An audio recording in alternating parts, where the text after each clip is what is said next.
Coaching executives. You probably think I might have a boss who needs a bit of, let's say, coaching. The question, of course, is how do I find the right coach? Who is the right coach? How to do coaching? How to do executive coaching? And we have someone here with quite an impressive CV who got into coaching. Hello and welcome, Ash Seddeek. Thank you so much for having me, Niels.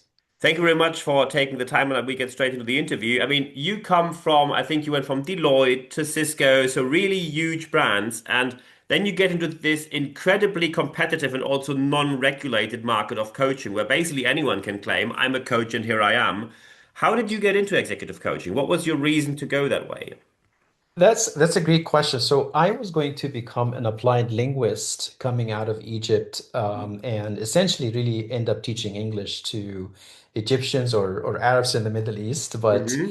I ended up coming to the US on a Fulbright scholarship to become a linguist and Nice hopefully maybe one. become a university professor.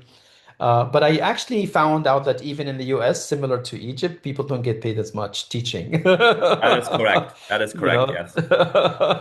So I ended up working in the corporate environment and then got into training and development because it was very close to the teaching world. And that's really where I found out eventually at Cisco that communication is at the heart of everything that happens. And then when I left Cisco back in 2015, I started, one client at a time getting into coaching.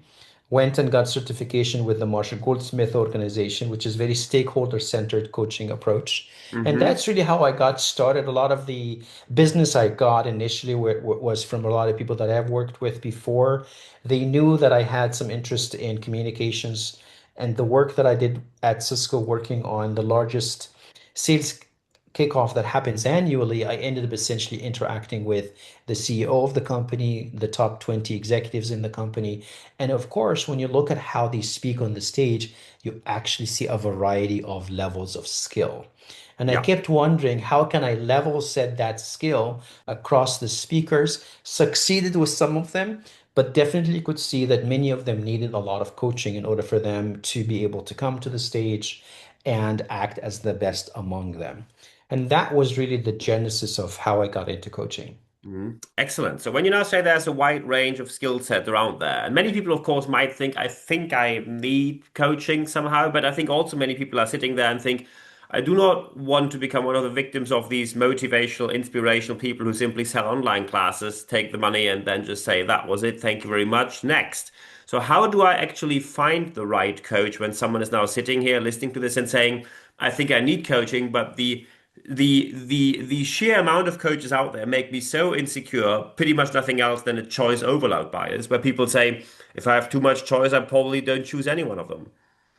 I think that's it's a fair comment, and I do encourage people to ask the coach for some client testimonials. Like in my line of work, as I mentioned, we use this approach called stakeholder-centered coaching, Hmm. which means I would go into the organization and I will speak with people who work with Niels, maybe five of them, and I will basically ask each one of them, how would you like Niels to communicate with you? So I gather input.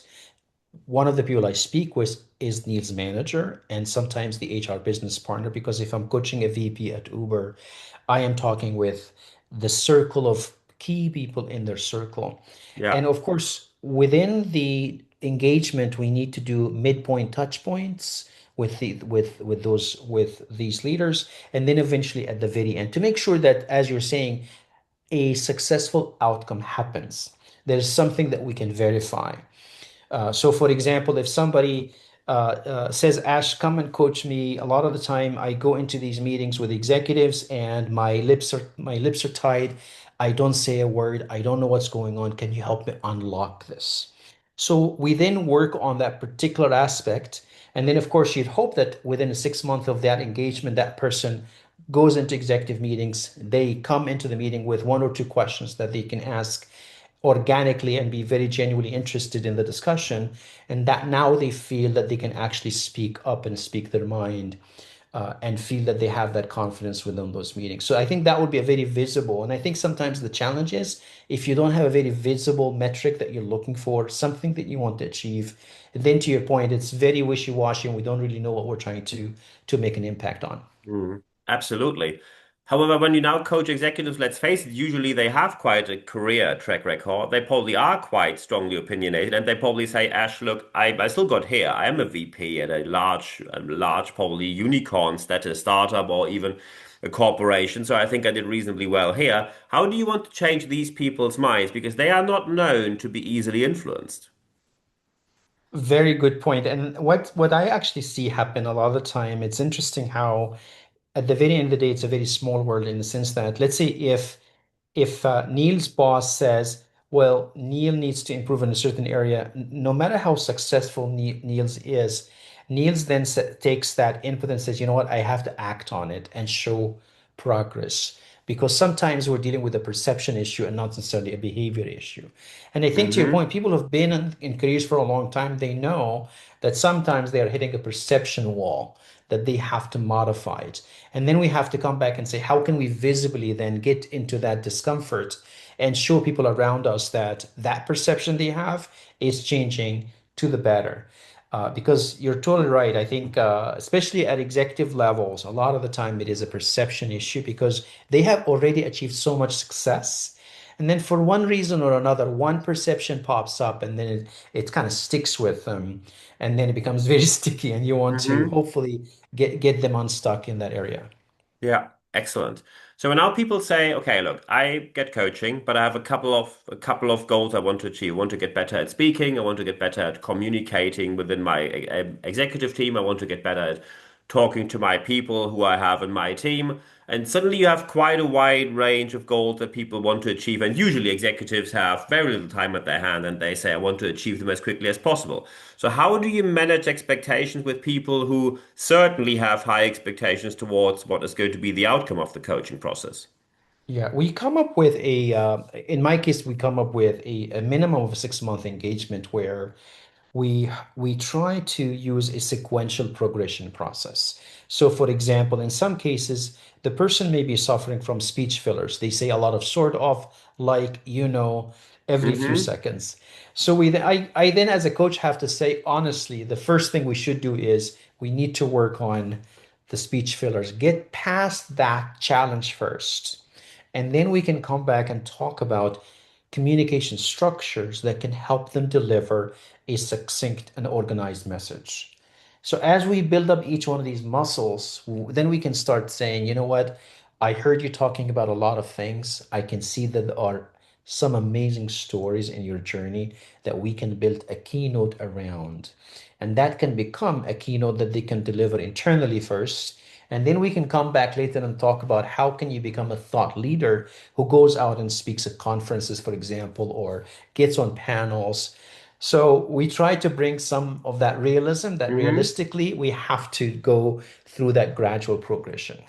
Yeah. What do you do with people who say, look, with the whole speaking thing, I just don't have the extroversion. I know some of my colleagues on the board love to be on stage, and I'm just very good at, for example, let's say finance. I'm just the person who loves to be in the background. I know I have to get on that stage once or twice a year. However, it's nothing I genuinely enjoy. Do you think anyone is able to become a great speaker, or do you think there are limitations for some people? I'm more of a positive. I think almost everybody can. And what I actually tell them is that once you become a leader, it is no longer about you. And that is the genesis of us understanding that now all of a sudden it's my role to inspire others. It's my role to show others that they can accomplish what I have accomplished. And it's this moment where we tell the leader, you need to become more of a coach. And your Mm-hmm. speaking is the platform that you use to inspire others.